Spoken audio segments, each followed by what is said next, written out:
kelp forests are basically the underwater version of this.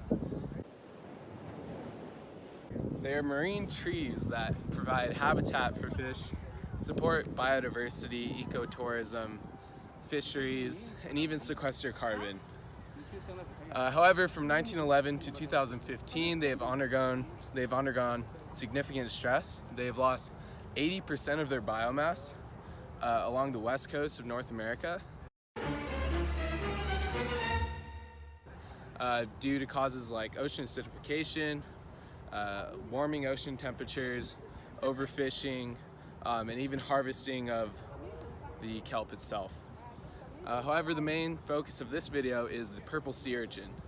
Purple sea urchins decimate kelp forests across the west coast by basically just mowing down these kelp forests, much like a lumber company would clear cut a forest.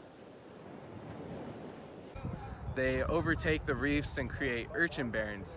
These single color barrens, they're just really ugly, spiky sea urchins sticking up, and they don't support nearly as much biodiversity as the kelp forest did, and they sequester little to none carbon in comparison.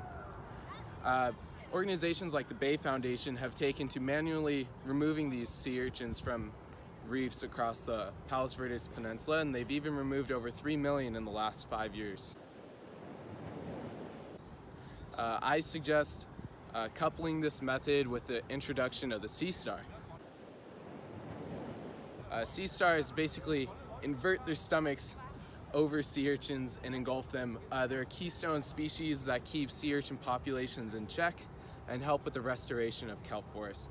If you'd like to learn more, help out, get involved, or even donate, you can click this link that follows. Thank you.